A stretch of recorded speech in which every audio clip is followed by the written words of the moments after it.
Hello guys, இன்னைக்கு வந்துட்டு எப்போ போல வந்துட்டு யூரோப் கண்ட்ரி பற்றி தான் பேச போகிறோம். ஸோ அதில் வந்துட்டு ஃபின்லாண்ட் பற்றி தான் இன்னைக்கு இந்த வீடியோவில் வந்துட்டு.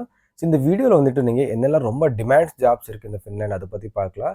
ஸோ அதுக்கப்புறம் வந்துட்டு என்னெல்லாம் வந்துட்டு ஜெனினோ வெப்சைட்ஸ் இருக்குது இங்கே போயிட்டு அப்ளை பண்ண உங்களுக்கு விசா ஸ்பான்சர்ஷிப் யாரெல்லாம் கொடுக்குறாங்கன்னு சொல்லிட்டு ஸோ அந்த வெப்சைட் வந்து நான் உங்களுக்கு ஷேர் பண்ண போகிறேன்.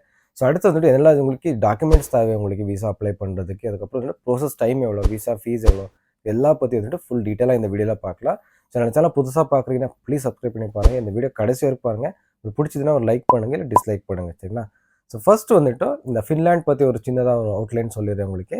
ஸோ ஃபின்லாண்டோட கேபிட்டல் வந்துட்டு ஹெல்சினிக்கின்னு சொல்லுவாங்க. இங்கே அஃபிஷியல் லாங்குவேஜ் என்ன பேசுவாங்கன்னா ஃபின்னிஷ், அதுக்கப்புறம் வந்து ஸ்வீடன் 2 லாங்குவேஜ் பேசுவாங்க. ஸோ அதனால் வந்துட்டு 80% மக்கள் வந்துட்டு இங்கிலீஷ் பேசுவாங்க. ஸோ இந்தியாவிலேருந்துட்டு அங்கே போயிட்டு ஒர்க் பண்ணுறதுக்கு ஒன்றும் பிரச்சனை இருக்காது, சரிங்களா? என்ன கரன்சி யூஸ் பண்ணுவாங்கன்னா யூரோ தான் யூஸ் பண்ணுவாங்க. இது இந்தியன் மதிப்புக்கு எவ்வளோ வேல்யூன்னா ஸோ 89.49 ருபீஸ் ஆகும் இதோட வேல்யூ வந்துட்டு. ஸோ ஆல்மோஸ்ட் 90 ருபீஸ்ன்னே சொல்லலாம், சரிங்களா? ஸோ என்னெல்லாம் கண்ட்ரி வந்து பார்டர் ஷேர் பண்ணியிருக்கணும் இந்த கண்ட்ரி, நார்வே, அதுக்கப்புறம் ரஷ்யா, அதுக்கப்புறம் வந்துட்டு இந்த ஸ்வீடன் 3 கண்ட்ரி 4-5 கண்ட்ரி வந்துட்டு பார்டரில் ஷேர் பண்ணியிருக்கோம். ஸோ அடுத்து வந்துட்டு இந்த கண்ட்ரி வந்துட்டு ஸோ வேர்ல்டில் வந்துட்டு ஹாப்பியஸ்ட் கண்ட்ரி இந்த வேர்ல்டில் ஃபர்ஸ்ட் பிளேஸில் இருக்குது 2023 வந்துட்டு. செகண்ட் பிளேஸில் வந்துட்டு டென்மார்க் இருக்குது, தேர்டில் வந்துட்டு ஐஸ்லேண்டு, ஃபோர்த்தில் வந்துட்டு இஸ்ரேல் இருக்குது, சரிங்களா? ஸோ நீங்கள் ஒன்ஸ் இந்த கண்ட்ரி ரீச் ஆயிடுச்சுன்னா நீங்கள் 27 கண்ட்ரி ட்ராவல் பண்ணலாம், அதுவும் வித்தவுட் வீசா. ஷெங்கன் கண்ட்ரி 27 இருக்குல்ல, அதில் 27 கண்ட்ரி நீங்கள் ட்ராவல் பண்ணலாம் வித்தவுட் வீசா, சரிங்களா? ஸோ நெக்ஸ்ட் வந்துட்டு ரெண்ட். ஸோ ரெண்ட் எவ்வளோனா ஸோ 450 to 700 யூரோஸ் ஆகும். இது டிபெண்ட்ஸ் நீங்கள் எந்த ஏரியாவில் எடுப்பீங்க, வித் ஃபர்னிஷ்டா இல்லாட்டி வித்தவுட் ஃபர்னிஷ்டான்னு சொல்லிட்டு. இது இந்தியன் மணி கம்பேர் பண்ணால் உங்களுக்கு ஒரு 40,000 to 60,000 வரும். ஸோ மற்ற யூரோப் கண்ட்ரிகள்லாம் கம்பேர் பண்ணால் ரொம்ப கம்மின்னு சொல்லலாம். ஸோ லிவிங் காஸ்ட்டு கூட ரொம்ப கம்மி இந்த கண்ட்ரி, சரிங்களா? சேலரி எவ்வளோன்னா உங்களுக்கு மினிமமே வந்துட்டு 3,800 பர் மந்த் கொடுத்துருக்காங்க. அது இந்தியன் மணி கம்பேர் பண்ணால் உங்களுக்கு ஒரு 3.4 lakhs வரும் உங்களுக்கு. இது டிபெண்ட்ஸ் உங்களை எக்ஸ்பீரியன்ஸ், அதுக்கப்புறம் எந்த ஃபீல்டில் நீங்கள் ஒர்க் தேட போகிறீங்க, அதுக்கப்புறம் வந்துட்டு ஸோ எந்த எஜுகேஷன் பண்ணியிருக்கீங்க அதுக்கு மேலே டிபெண்ட் ஆகிருக்கும் உங்களுக்கு, சரிங்களா? இதோட விசா ப்ரோசஸ் டைம் வந்துட்டு ஒரு 10 to 14 days மட்டும் தான் அஃபிஷியலி கொடுத்துருக்காங்க. அதனால அட்லீஸ்ட் லேட் ஆயிடுச்சுன்னா உங்களுக்கு 1 monthக்குள்ளே உங்களுக்கு ஒர்க் பர்மிட் கிடைச்சிடும் உங்களுக்கு. ஸோ நெக்ஸ்ட் வந்துட்டு என்னெல்லாம் ரொம்ப டிமாண்ட்ஸ் ஜாப்ஸ் இருக்குன்னா ஃபர்ஸ்ட் வந்துட்டு ஐடி செக்டரில் வந்துட்டு நிறைய டிமாண்ட்ஸ் இருக்கும். 2 to 3 years நல்ல எக்ஸ்பீரியன்ஸ் வந்து கண்டிப்பாக நீங்கள் ட்ரை பண்ணலாம். ஸோ அடுத்து வந்து இன்ஜினியர்ஸ், அதுக்கப்புறம் வந்துட்டு இன்ஜினியர் மெக்கானிக்கல் ஆகட்டும், எலக்ட்ரிக்கல், இல்லாட்டி வந்துட்டு சிவில் இன்ஜினியர்ஸ்க்கெல்லாம் நிறைய ஓப்பனிங்ஸ் இருக்கும்.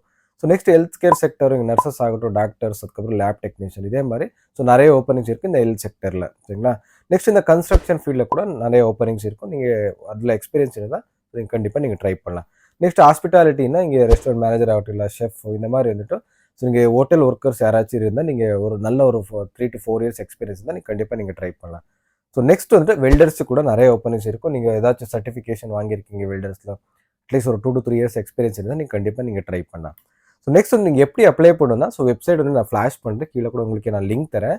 ஸோ அதில் போயிட்டு நீங்கள் ஸோ அப்ளை பண்ணுறதுக்கு முன்னாடி வந்துட்டு நீங்கள் ஃபஸ்ட்டு யூரோ ஃபார்மேட்டில் சிவி, அதுக்கப்புறம் வந்து கவர் லெட்டர் நீங்கள் ரெடி பண்ணிக்கிறோங்க.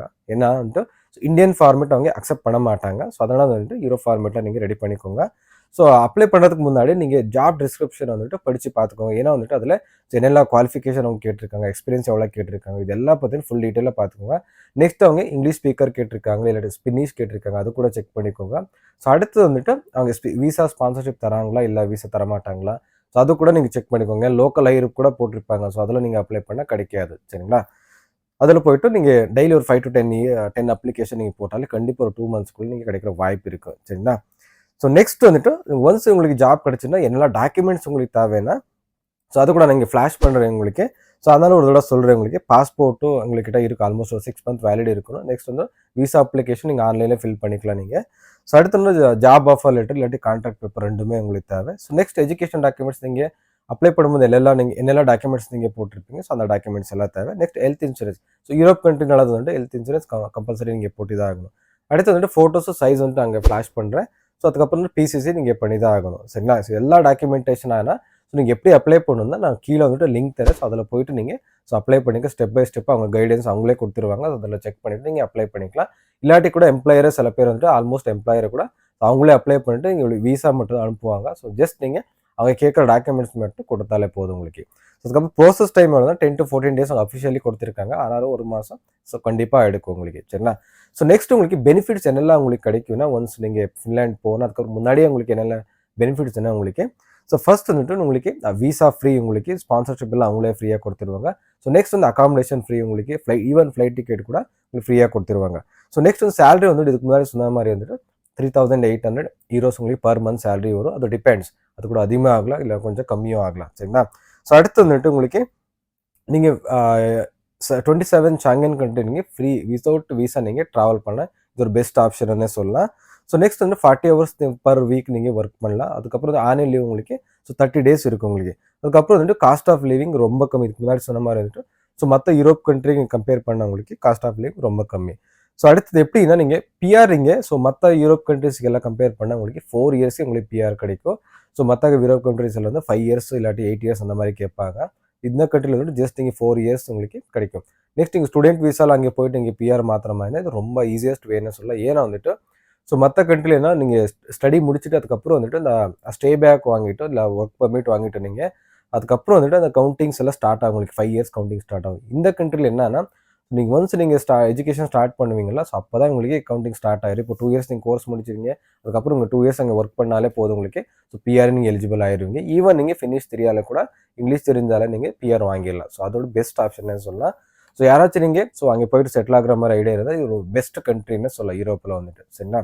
ஸோ இதுதான் இந்த வீடியோ. உங்களுக்கு ஏதாச்சும் டவுட் இருந்தால் கமெண்ட் பண்ணி சொல்லுங்கள். இந்த வீடியோ பிடிச்சினா ஒரு லைக் பண்ணுங்கள், இல்லை டிஸ்லைக் பண்ணுங்கள். அடுத்த வீடியோ சந்திக்கலாம். Bye, take care, love you all guys.